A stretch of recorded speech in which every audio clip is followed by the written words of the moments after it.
Welcome to the Repair Shop, where cherished family heirlooms are brought back to life. This is the workshop of dreams. Home to furniture restorer Jay Blades. Nowadays, everybody spends a fortune on stuff that once it's broken, they just bin it. But everybody has something that means too much to be thrown away, and that's where we come in. Working alongside Jay will be some of the country's leading craftspeople. Every piece has its own story. It's amazing to think that some of my work becomes part of that story. I've always played with things, I've always repaired things, and I just love it. There is a real pleasure in bringing people's pieces back to life again. Each with their own unique set of skills. Right tool for the right job. They will resurrect, revive, Come on, man! and rejuvenate. Treasured possessions and irreplaceable pieces of family history. Wow, she's fantastic. Bringing both the objects This is what I remember. and the memories that they hold back to life. Oh my God.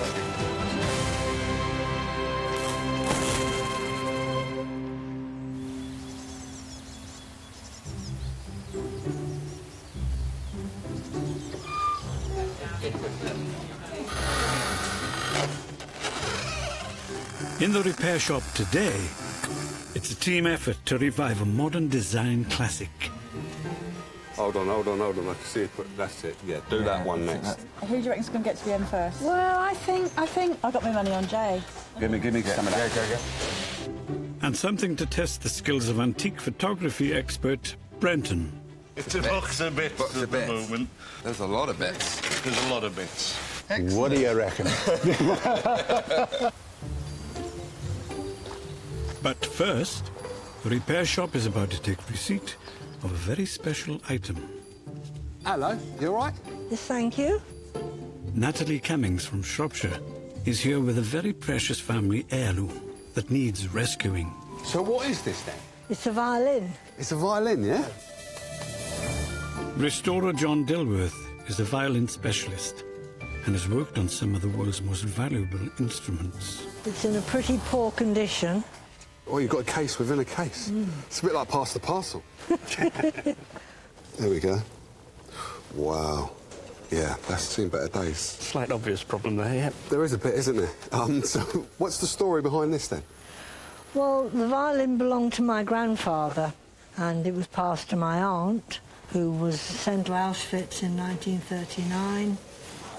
That's some history. My Aunt Rosa was a very well-known violinist, and she was invited to play in the Berlin Philharmonic Orchestra in the mid-30s. Unfortunately, being Jewish, she was arrested, and they were all sent to Mauthausen concentration camp. And then in 1939, Auschwitz was opened, and she was immediately transported there. Because she played the violin, and she played very well indeed, that was her lifeline. She was able to be part of the women's orchestra in Auschwitz, which lulled the new intakes coming in to a false sense of security. This was what kept her alive for the whole of the war. Then she finally returned home to Leeds, and she died in '47. The violin then passed to Natalie's father, also a musician. He didn't just use the violin as a means to making a living. He lived the violin. That was his life. And fortunately, I've got those memories. That's what the violin represents to me. I'm afraid it's just stayed in the attic all these years and never been played. Well, this was, I'm sure, made in Germany towards the end of the 19th century. But this is rather alarming, isn't it? I would think yes, that damage probably occurred in the camp. Oh, that's it, yes. It was always there. When my father played it. This would not normally be like this. It would be. No, like that's Is that right? Yes, that's it'd be a. just like that. So someone's repaired this then, is that correct? It's a very crude repair, I'm afraid. Yeah, that is, yes.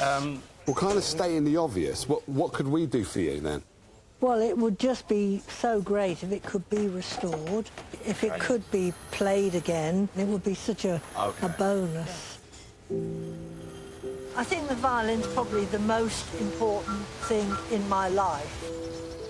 And because of the history of the violin, if it's able to be played properly, it would just be an incredible memento to have. So just now have to be patient and wait and see what happens. So, John, what are you going to do with this? First job is to take the top off. OK. Open up the instrument so I can actually see what's going on underneath these horrible patches. This overhanging edge here means you can actually slide a knife in there. Once it's in pieces, I can plan my attack. John's been restoring violins for decades, but even the most seasoned of craftsmen would feel apprehensive handling an instrument with such an incredible history. This is where you find out whether it's going to be an easy job or a tricky one.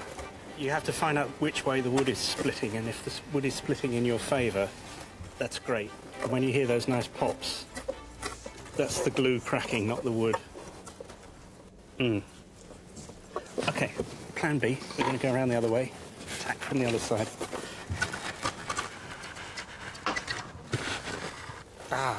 You're winning. Yes, you're winning. There it goes. Hang on. I can't look. I can't look either. You can't look. Yeah. Oh, there we go. It's finally given way. And we can see inside. Oh, my goodness me. What's that then? It's got a signature. That's good, then, isn't it? That is wonderful. This is the chap who made it. Geigenmacher in Dresden, 1883, so we weren't far out with the date. That's cool, man. That's very, very cool. And this, actually, this little hole here, there's a lot more original wood surviving underneath that patch than I feared. OK. So we can take that off, fill that hole. But if this repair was actually done in the prison camp, I'd rather keep this piece and just fix it so that it's, make it look good. it fits better. What's this, just a bit of fluff? Well, that is known in the trade as the mouse. The mouse? The mouse, yeah. And that's just accumulated bow hair and all sorts of things, odds and ends. And some people collect them, and when they make a new violin, they'll put that inside just for luck.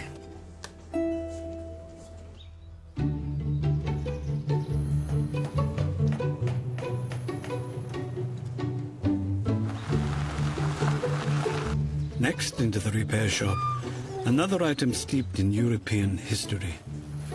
Hi there, gents. I'm Phil. Will, hi there, Brenton. Nice to meet you. Hi, Phil. Brenton. Nice to meet you.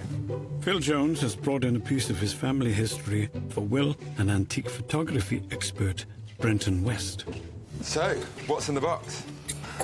This is my great-granddad's old plate camera that he used during the First World War. And as you can see, it's a bit worse for wear. It looks more like a box of wood. Just a box of bits. Just a box it's of bits. a box of bits box at of the bits. moment. There's a lot of bits. There's a lot of bits. Excellent. What do you reckon? So, this is a half-plate camera. It looks like a Houghton Victo.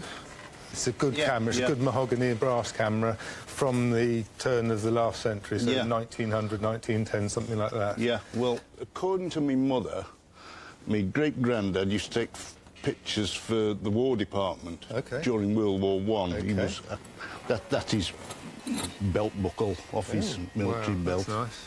He was in the, I think it was the South Staffordshire Regiment. There's a Staffordshire knot on there. That went through World War One with him. Really? Yeah, the Battle of Hill 62 at Ypres. And so this has actually seen the trenches? Oh, yeah. Really? It's been in the trenches. Wow. So if that's been to northern France, it's in good condition. Well, yeah. I would like, in an ideal world, to use it again. If not, just to have it displayed properly. Do you have any other members of the family who are keen photographers? Yeah, it seems to have been passed on down the line. My grandfather, he was a very keen photographer. He started off with his box brownies. And my mother, she would photograph everything and anything. It's in the blood, then? Yes. Yeah. So this would mean quite a lot to have this restored, then? Oh, good God, yeah. It'd mean the world. basically, my mother's dead, my great-grandfather's dead, my grandfather's dead. I would just love to have it back in working order, getting it working again, just in memory of them, really. Lovely. Okay. Well, we'll get cracking with that, and we'll give you a call once it's ready. Brilliant. Excellent. Thanks for coming down. Yeah. Thanks very much. Marvellous. Nice to meet you. Nice to meet you. Cheers. Thank you. Bye-bye. Getting my great-grandfather's camera repaired, it's more for me mother. My mother loved him, and she loved the camera. Brenton's been overhauling antique cameras for more than a decade. But this 110-year-old example is really going to test him. So we're going to be taking the bellows from this camera carefully so that we can have a pattern for remaking them. All right, that's the front of the bellows off. These bellows are made from cloth and paper. The old glue is quite brittle, so it's easy to chip off. There we go. So that's the bellows. Got holes in them everywhere, and if you hold them up to the light, they probably leak light like a sieve, which is not very good for photography. This is a big job, and if Brenton's going to get it all done, he needs help. The camera's leather strap will be down to master saddle maker Suzie Fletcher. Okay. All right, what you got? The slight problem with the leather strap, it's looking a bit tired, and I don't know whether we need to replace it. How old is this? 110-ish years old. Really? Something like that. I feel that we can just give it a good clean and feed of conditioner, put some life back into the fibres. Can I take it with me? Yes, of course, thank you. Perfect, thanks.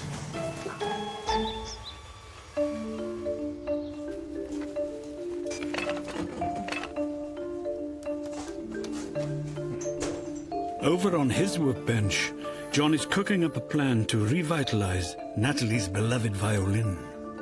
This is my mother-in-law's old bain-marie. Been in her family for generations. This is the hot-melted glue.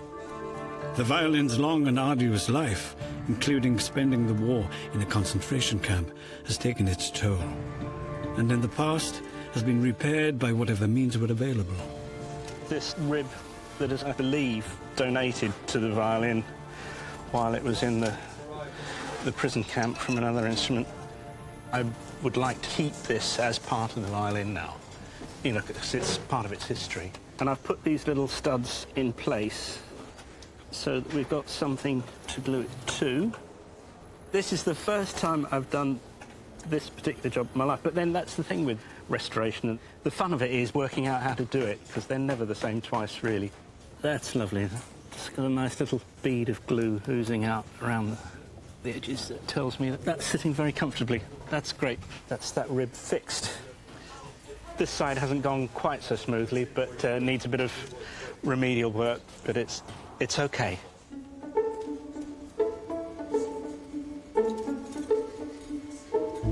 You fixed it yet? How are we doing? And what are you doing over there? You cooking soup or something then? That's my glue. Oh, that's your glue. All the major surgery is done. Major surgery? That sounds a bit drastic. Well, it was. I mean, this is in fairly sad shape. This rib here that was sprung open, Yeah. I've refitted that, and then this hole that was here, Yeah.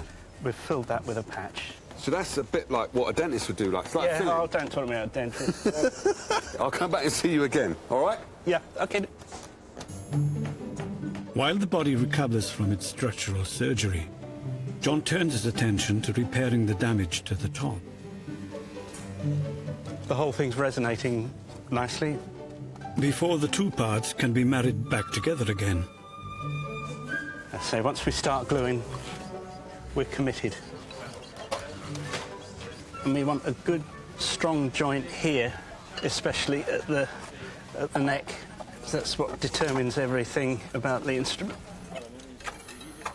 And we do the same at the bottom end, and then we can just work all the way around, spread the glue carefully on all the gluing surfaces. The same tool to get it open and to put it back again.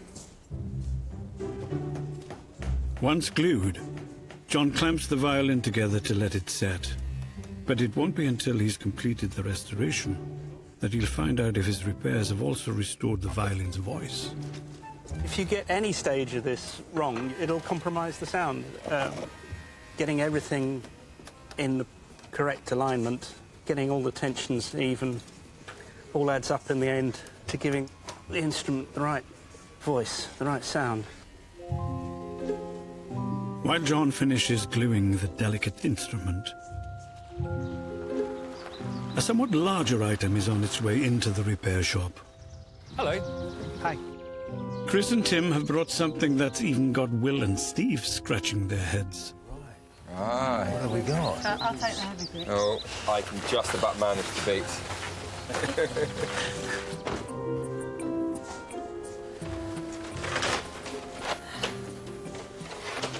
Right. It's a screen that was designed by a bloke called Aalto, who's Finnish, but obviously it's seen better days. This sort of furniture is really in vogue now. It's really funny, like fashion and music. Furniture sort of just seems to go full circle and comes back into fashion again. So it stands on its end. Yes. And you have to have it, obviously, in a sort of snake. Good word, yeah. So, to keep it from falling over. Yeah, so you can hide things behind it, you can divide a room with it. I mean, you could do that tantalising French fan dancer, dance about behind it and get changed behind it if you want to. It was a Steve tune, that's I'm guessing more of a room divider kind of thing, or hiding your big TV or something. Yes. It's articulated and it's wired together. So there's wires running through the whole of it, from one end to the other. Yeah. And this is broken off. Yes. Yeah. Is there anything else that's broken? There's a piece of damage on one of the ends. On one of the end pieces, it just snapped off. Oh, I think I've just at the end. found the broken piece here. There it is, yeah. Right. Whereabouts did you get it from? Well, it's not ours. Okay. It's our daughter Rosie's. When Rosie was a student in London about 13 years ago, there was a chap throwing it out and it was on the pavement. And she asked the chap if she could take it. So he said, well, you can have it for £6. And being a student, you know, £6 was a lot of money, but she gave it to him because she just loved it. And they've just moved into the first property that they've bought, because they've got a baby now, our Dylan, who is fantastic. And I know this sounds a little bit soppy as well, but now she's got Dylan, it's a thing that's part of them and their home and Dylan's future, and to make it so it will last and it won't degenerate into a pile of firewood, you know, it'll just be fab for her. For Rosie, it means that she'll have that lovely thing that she's loved all these years and she'll be able to use it. And you know what? I think it'll probably turn into a family heirloom. Yeah. Because it's going to last for 1,000 years. Yeah. This is going to look beautiful when it's... Really nice, really nice. I want to stand it up, just have a look at it. Should we stand up? Come on then. Come on then. Don't break anything. Get that in. We'll get that in there. Your end down. My end down? Yeah. It's very tight in places. Really tight. And I got a feeling that the wire itself might be too rigid and might need to be straightened out. But the only way to do that is to lay it flat on its back and stretch it out. Right, let's get it over to your bench. Slide it on.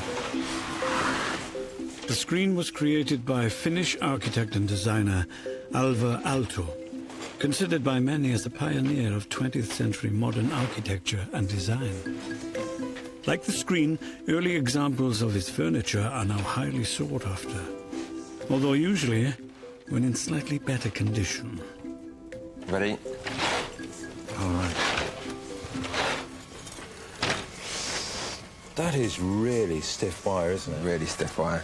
It's no wonder it's pulling through. On that end there, it's really, the end really section, tight. it's actually ripping through this section, isn't it? Yeah. In theory, the screen should have been stored and sort of rolled up, whereas it's actually been stored as like a flake. So I think the wire has sort of seized up in different angles, making it near impossible for it to be flattened out. My thoughts, I'm going to replace this wire completely. Yeah. Would you be able to recommend a suitable wire? I think a woven steel wire would be better in it. OK, what I'll do is I'm going to try to force this flat. It's going to break in places, but if you could order or get me some wire, I can make a start on the woodwork and then take it from there. OK, I'll get that sorted for you.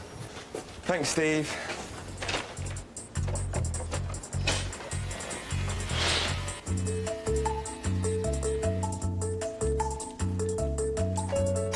Over on his workbench, Brenton's about to make a new screen for the World War I camera. This is a clear piece of glass, and what I've got to do is I've got to grind one side of it to make it opaque. It needs to be opaque because this screen, the equivalent of a viewfinder, is what the image is projected onto when taking a picture. I put the valve grinding paste on the glass, a little bit of lubrication, and then you just start to make circular motions. So this process takes about half an hour, and while you're grinding, every now and again you're checking the glass. So if you look at that, you can see that it's ground there, it's ground there, but it hasn't ground there. So I've got to keep grinding that glass away. And you can actually hear it, you can feel it in your hand. It's like sand, very fine sand. You can actually feel it grinding the glass. And that's looking quite good as soon as that's dried off. Looks pretty good to me. Yeah, that's good. Excellent. So that goes in there. Perfect. To make sure the light hits Brenton's newly created plate correctly, his next job is to get the mechanism working. So I've just cleaned this shutter up, and it hasn't been shot for probably 100 years, and I'm now going to try cocking it and seeing if it works. That's a good sign. So the next thing to do now is to fire it and see if we're going to get an activation, and brilliantly we do. Wow.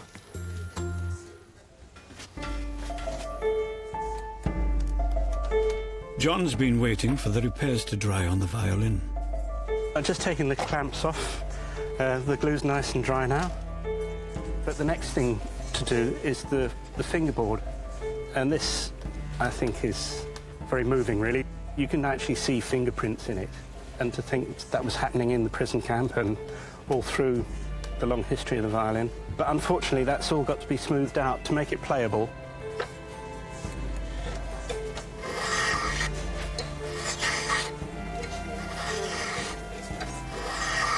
Doing it with as much respect as possible and make sure that it's as absolutely as good a job as we can manage. It's quite an emotional thing, getting rid of the last traces of the family that have owned it. It's now ready to play on for another 100 years or more.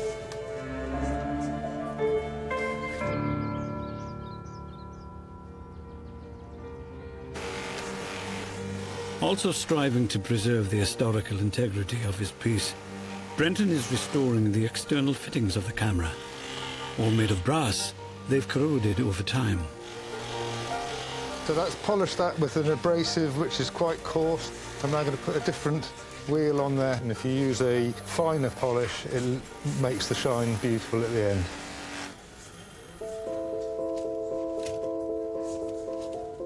With the brass elements shining again, Brenton wants to keep them that way, so he's applying a lacquer.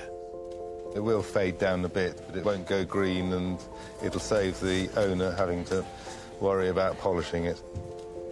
Meanwhile, having finished her work on the leather camera strap, Suzie is working on a secret project for the camera's owner, Phil. He also brought a belt buckle that belonged to his relative that he'd had in the war.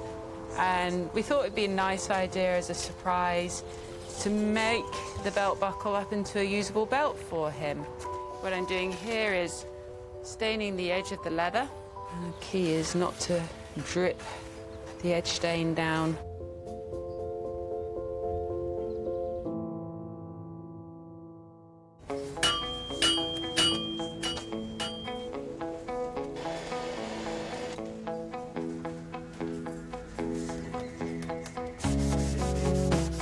Outside the workshop, Will's gone back to basics to rejuvenate the wood on the 20th century designer screen.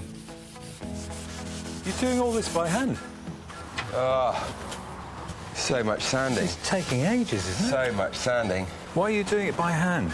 So the electric sander is really good for getting, sort of covering wide, flat spaces, but there's so many recesses here that you almost have to sort of use your fingers to get out all of the old polish and the old dirt, so... OK, you're going to take off too much for the electric Take off too much for the electric sander. So even though I've got a lovely brand new sander to use, I'm actually having to resort to old school techniques. It's going to look great, isn't it? Yeah, it's going to be really good. But the thing is, just when I finish one side, I think, oh, brilliant, that's finished. Then I turn it over and I realise I've got the other side to do, so... Anyway, I'm getting there. Soon be done. Soon be done. Good, good.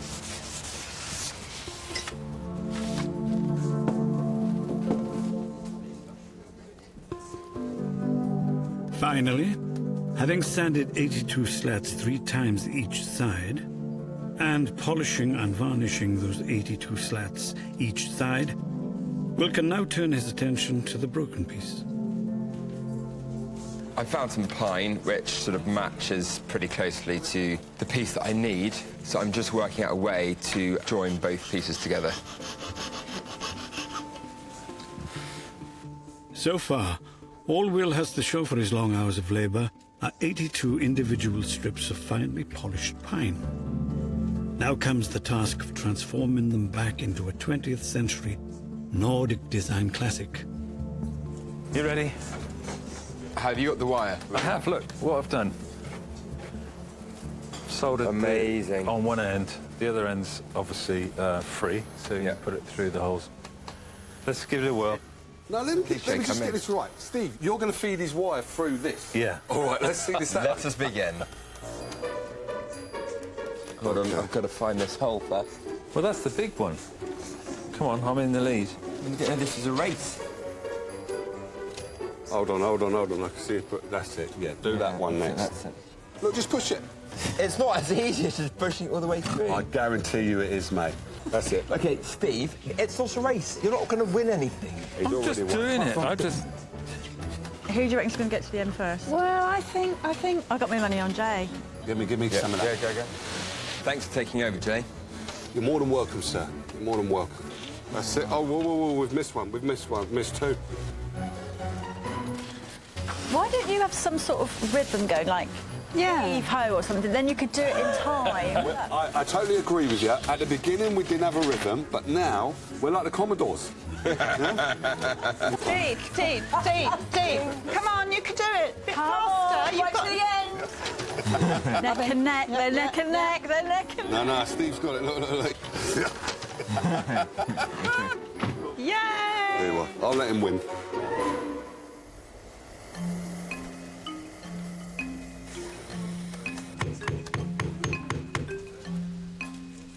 Antique photography expert Brenton has been overhauling a century-old camera. He's refurbished all the components. Now all he has to do is build a working camera from them. So it's a bit of a jigsaw puzzle. I've just started at the bottom and worked my way up.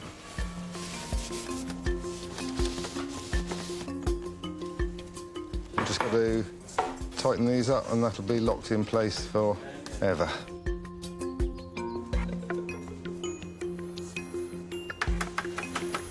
How you doing, Brennan? How you getting on? Yeah, good. Just sticking the bellows on this camera. OK.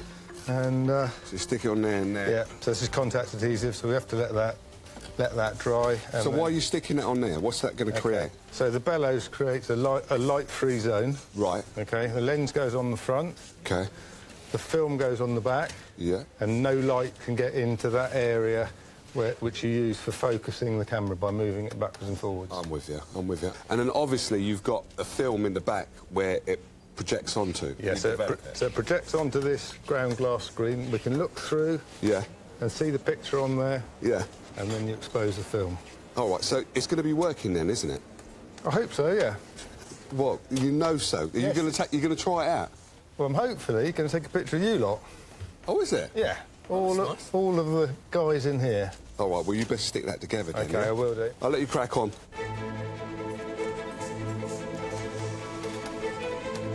Oh, Phil's going to be here soon, so I better try and see if I get this lens to fit. So I've replaced this bottom bar, and it's just a little bit tight in there. Oh, there we go. I didn't think that was going to fit for a minute. Yeah, that's good. The 100-year-old camera is rebuilt, but will it work? Guys, we're going to take a picture. You ready? Luckily, there's a motley crew of models available to test it on. So just there you want to sit? Yeah, if you could just line up. We'll line up along here. Line up along there. What a pretty bunch. Does it stay very still? You will have to keep quite still, yeah, please. Should we pose? You look beautiful. You don't have to do anything for a second. OK, you ready, guys? Yeah. OK, 3, 2, 1. Fingers crossed, that's it. Yes. Thank you. But as this camera was snapping 100 years before the selfie, the picture will need to be developed before the results of Brenton's labours are revealed. You got that photo, yeah? Yeah. Keep it. Oh, guys, have a look at this. Come see this photo. What have you got? That looks old time, isn't it? Oh, look at that. Oh, that is absolutely brilliant.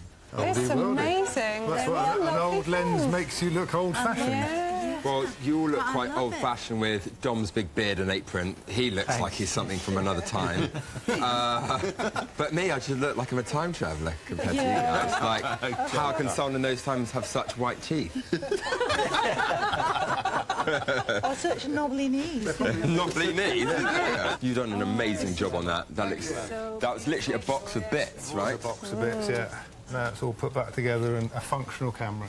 So, Phil's coming in a minute, isn't he? Yeah, he's coming soon, yeah. So we need to get this over to your bench. OK. And ready to show him what you've done. OK. Good job.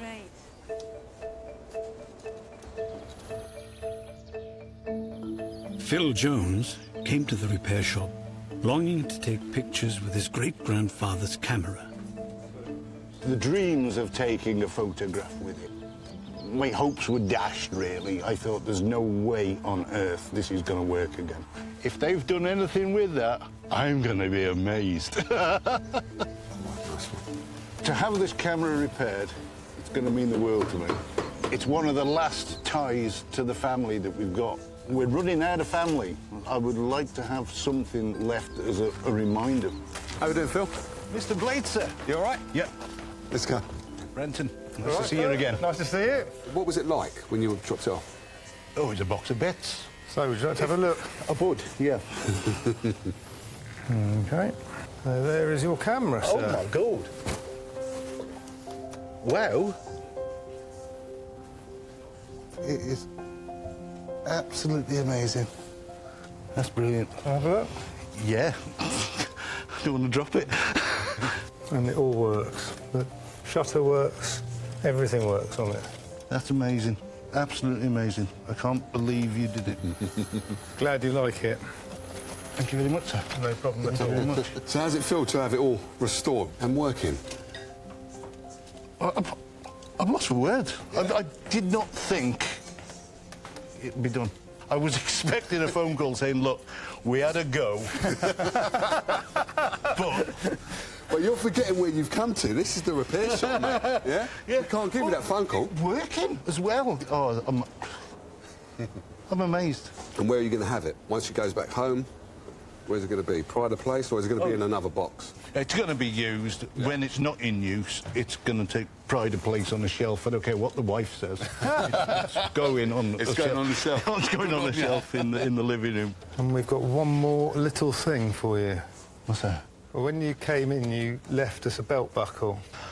I said to the missus when I left here, you know, I said, I left all my photographs. Oh, my God. Suzie had the idea of making a belt for you.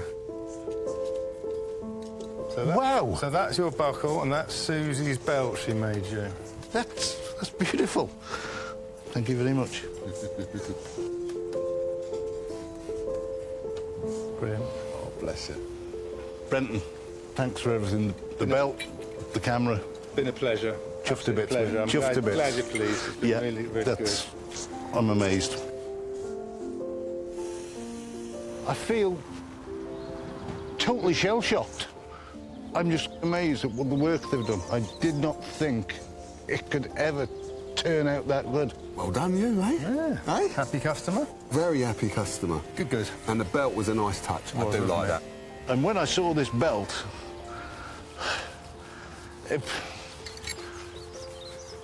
I got a bit emotional, but this is something I'm going to treasure. I'm going to keep it forever.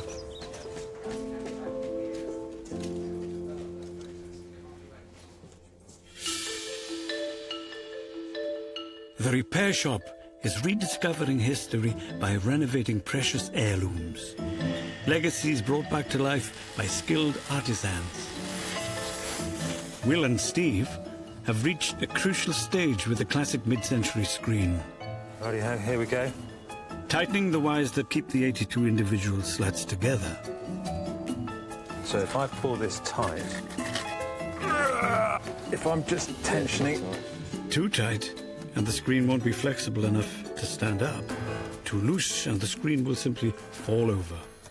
That should be it. Is that in? Yeah. Perfect. That's good. Oh, that's good, yeah. Now we can tension it even more the other side with the key. Yeah, but not too much tension. You keep putting too much of this tension on, and it's causing some tension with me. Don't worry about it, my boy. You're making me feel tense. I'm sorry. Right, let's get round to the other side.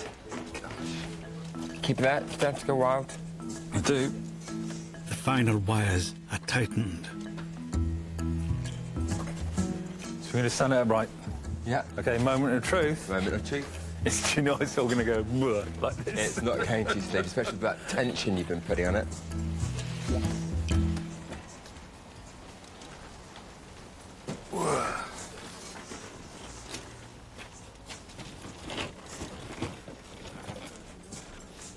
I'm really happy with that.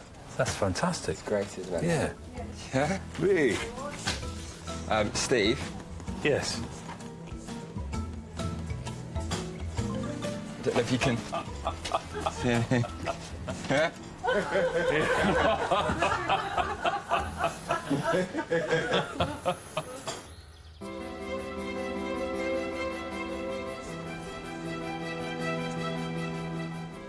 Chris and Tim are back, this time with the screen's owner, their daughter Rosie.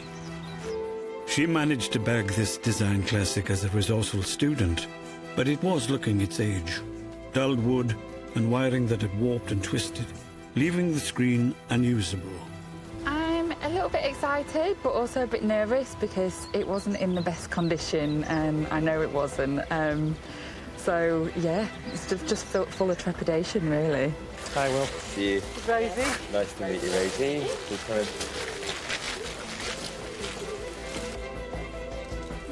Hello. Hiya. So, Rosie, I've heard a lot about you and your screen. Have you ever had a chance to actually use it? No. Already very surprised to see that you've got something flat underneath well, you know. a red sheet. So have you never had it stood up? No, it just didn't fold out very well. It wasn't really doing its job. Well, it's done now. Would you like to have a look? Yes, please. Okay. Oh, my God, look at that. Hello. No. Come and have a look. Come on. It's not the same one, is it? And it's all fixed, look. So all bits missing, bits coming. I'm in shock. Should we stand it up? Shall we? Yeah. let's. Yeah, ready?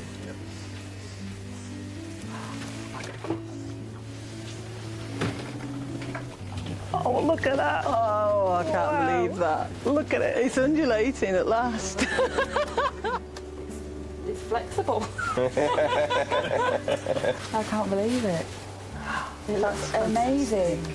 So, are you going to use it now? Yes, please. Yes. Yes. I think that would be very nice. We've just bought our own place, finally. It's taken a long time, and this is star of the show, really, I think. I really like it, and I too have just bought my first place, and I think this would look great in my new flat. Are you willing to sell it to me? Absolutely For not. £5? No. So happy for you. That's wonderful. I can't believe that I managed to get hold of something as beautiful as this. Just never, ever imagined that it'd ever look like that. So I'm really thrilled. It's such a transformation. I can't believe what an amazing job they've done of it. It just looks wonderful. Really fantastic. It's a thing of beauty, like it was when it was made originally.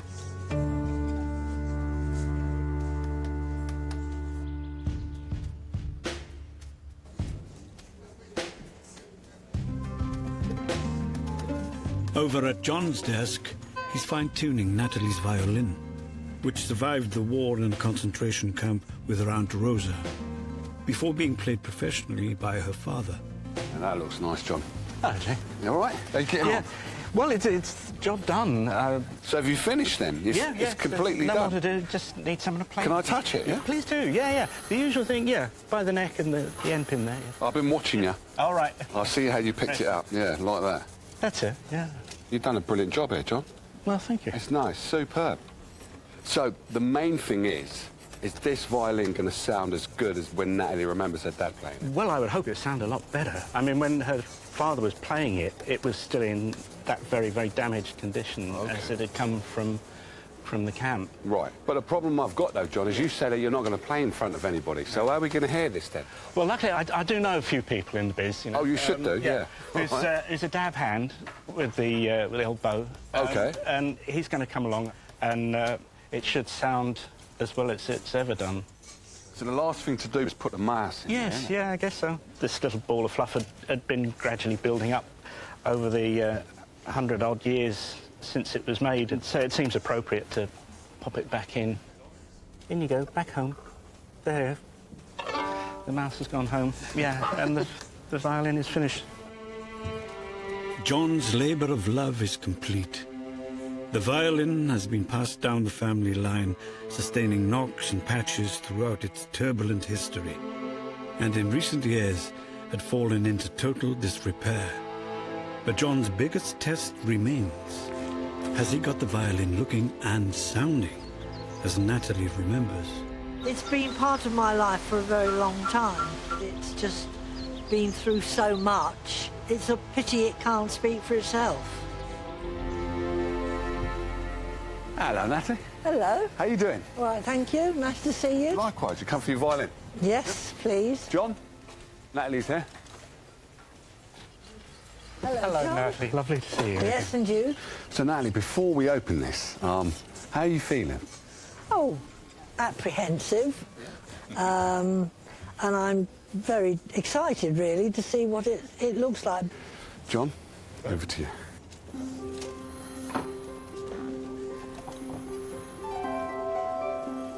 There it is. Wow. All in one piece again.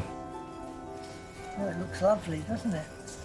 Yes, we've put all the bits and pieces back in. Those parts there. That was the main challenge. I've kept the pieces that were put in. What a wonderful job. When was the last time you heard it played? Well, before my father died, which he died in 1983 or 4. Yeah, so what do you remember most fondly of your dad's playing? He loved the Hungarian music, the Zigani violin music, that kind of thing. So we do have someone who can play it. Chris, if you don't mind.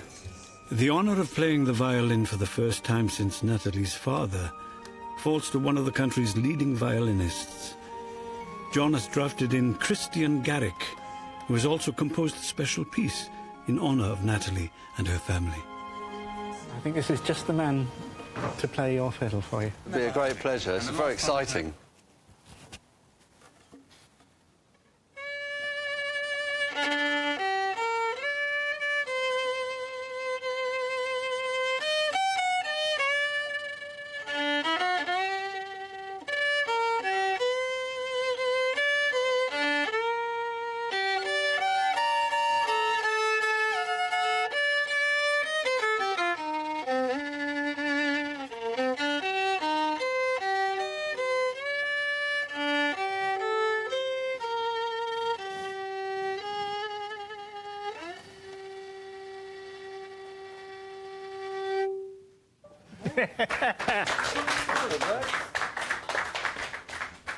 That's wonderful. Absolutely wonderful. What is that song? It's a wee song which I imagined today reading a bit of your history, and I thought we'd call it Rosa's Wishing Waltz. Oh, can't believe it. Thank you so much. It is wonderful. It is wonderful. I don't have words to say. I'm beside myself. You know, the history of this violin, I'm grateful to be a part of it. It's just incredible that you've been able to restore it as you have, so thank you so much. I'm very pleased to have been able to help. And thank you for playing. That was wonderful. Absolutely wonderful. I just feel overwhelmed. I didn't realise it would be restored to how I remember it being played 30 years ago. and it was just beautiful. The melody, the tone. I was suddenly transported back. I could see my father playing. It was beautiful, beautiful.